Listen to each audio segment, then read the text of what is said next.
형제와 여러분 안녕하세요. 오늘은 9월 22일 목요일 무덤에 들어가신 예수님이라는 제목으로 마태복음 27장 57절부터 66절까지를 묵상합니다. 57절 저물었을 때에 아리마대 부자 요셉이라 하는 사람이 왔으니 그도 예수의 제자라.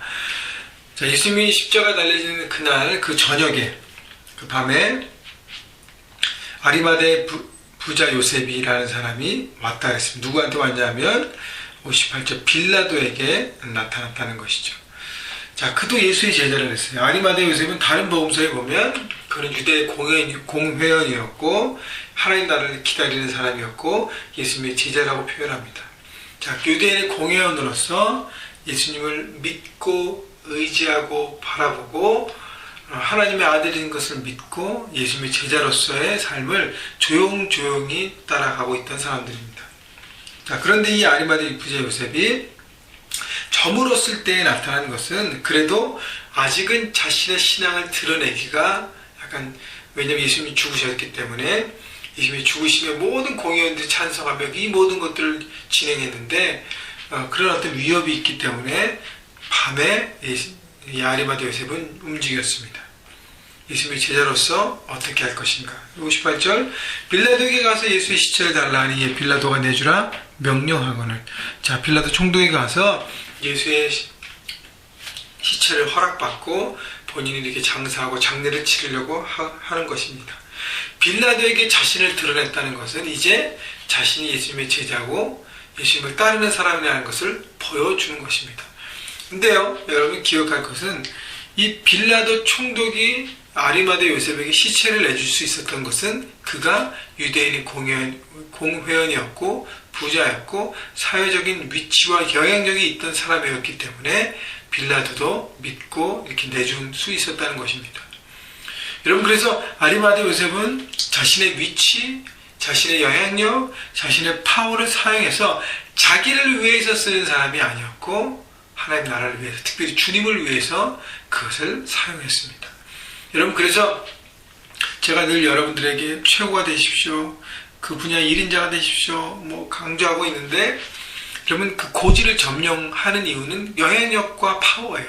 그것을 자기만을 위해서 쓰는 사람은 세상의 지도자고요, 하나님 나라와 사람들을 섬기기 위해 쓰는 것은 바로 하나님의 사람들인 것입니다. 그래서 아리마대 요셉은요, 그 자기의 위치, 자기의 그것들 또 물질을 이용해서 하나님을 섬기고 주님을 섬기는 일에 사용하는 것이죠. 여러분, 빌라도가 아리마대 요셉이었기 때문에 시체를 내줄 수 있었던 거예요. 아무도 모르는 사람들이 와서 했다고 해봅시다. 그거 쉽지 않습니다. 여러분, 그래서 기억하시고 59절 요셉이 시체를 가져다가 깨끗한 세마포로 싸서 바위 속에 판 자기 새 무덤에 넣어 두고 큰 돌을 굴려 무덤 문에 놓고 가니 예수님의 시신을 수습하고 장례를 치렀습니다. 그리고 자기의 새 무덤에 예수님을 이렇게 두었습니다. 자, 아리마대 요셉은 입으로만 주님을 따른다고 헌신하고 말로 때우는 사람이 아니라 자신의 것을 드리고 이제는 조용한 신앙에서 보여지는 신앙에 자기로 나온 것입니다. 여러분, 제자는, 예수님을 따른 사람은 삶의 현장에서 조용히 편하게 신앙생활하는 사람이 아니라 자기를 드러내고 때로는 공격과 충돌이 있지만 주님의 사람으로 정직하게 그 모든 것들을 돌파하는 사람인 것입니다. 그래서 요셉의 모습을 여러분 보시고 또 자기의 새 무덤을 드렸다는 것, 우리가 말로만 고백하는 사람이 아니라 말로만 주님 앞에 드리는 사람이 아니라 자기 것을 드리는 사람, 바로 예수님의 제자인 것입니다. 60절 거기 막달라 마리아와 다른 마리아가 무덤을 향하여 앉았더라. 자, 이 여인들 예수님의 모습들을 끝까지 따라가고 예수님과 동행하고 있는 사람들입니다. 여러분, 여인들 가장 당시에 연약하고 사람 취급이 안 되었고 소외된 계층이었지만 바로 이들만이 예수님의 곁을 끝까지 지키는 하나님의 사람들이었던 것. 그래서 여러분, 세상의 기준으로 누구는 예수님을 따를 수 있고 누구는 예수님을 믿을 수 없고 우리가 정할 수 없는 것입니다. 우리가 보기에 제일 연약하고 제일 예수 믿지 못할 사람들이 주님을 따르고 주님을 순종하고 주님 앞에 나오는 사람이 되는 것입니다. 62절 그 이튿날은 준비일 다음 날이라 안식일을 얘기하고요. 대제사장들과 바리새인들이 함께 빌라도에게 모여 이르되 63절 주여 저 속이던 자가 살아있을 때에 말하되 내가 사흘 후에 다시 살아나리라 한 것을 우리가 기억하노니. 자, 대제사장들, 바리새인들, 이들은 거짓으로, 거짓 증거로, 거짓 재판으로 예수님을 십자가에 밀어 넣은 사람입니다. 그런데 누구를 속이는 자를 알아요? 예수님을 속이는 자, 거짓의 사람으로 얘기하고 있습니다. 여러분, 자기가 거짓이 없는데 거짓으로 똘똘 뭉쳐서 세상을 살아가는, 그래서 자기 이익을 취하고 자기 일을 위해서만 모든 것들이 이렇게 다 쓰여지게 하고 거짓으로 사람들을 매수하고 모든 것들을 하면서 결국 빌라도 총독까지도 움직이는 사람들인데, 그런 사람들이 예수님을 거짓 속이는 자라고 하는 거 보면 참 웃음이 나올 수밖에 없습니다. 그죠?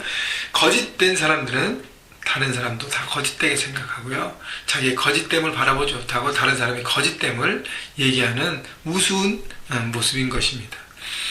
자, 예수님의 부활의 사건을 이제 또 속인다고 생각한다는 것이죠.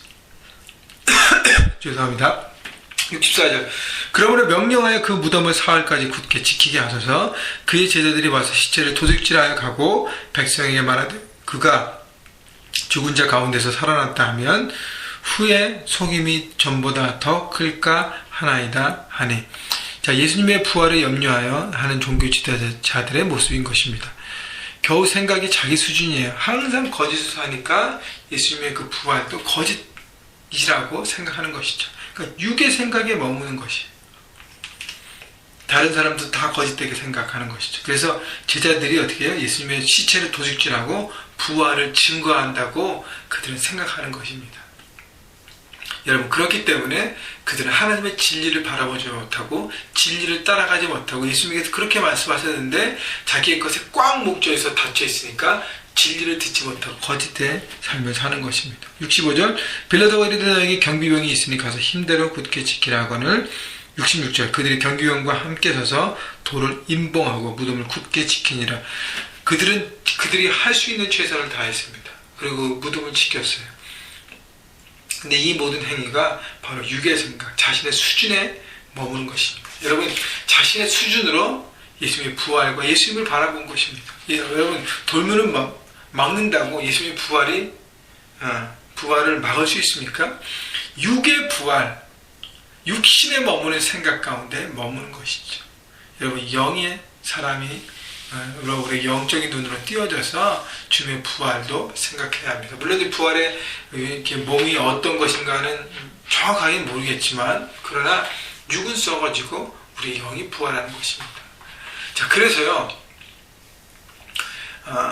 이 육의 생각으로 바라보고 자신의 수준으로 예수님을 바라봤던 종교지도자들 무덤을 임봉하고 지키는 우스꽝스러운 모습으로 3일 동안 그것을 지키고 있습니다.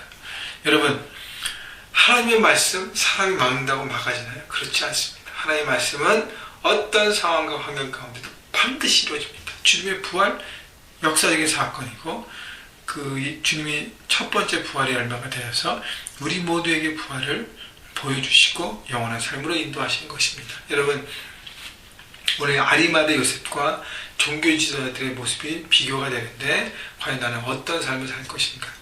여러분, 아리마대 요셉처럼 자신의 영향력을 갖추고 있는 것을 사용해서 주님 앞에 드려지는 사람이 되십시다. 그래서 주님의 제자로서 이제는 조용한 게 아니라 삶의 자를 드러내고 그 다음에 자기의 것을 드려지면서 정말 세상에 당당하게 세상을 돌파하는 여러분 모두가 되시기를 주님의 이름으로 축원합니다.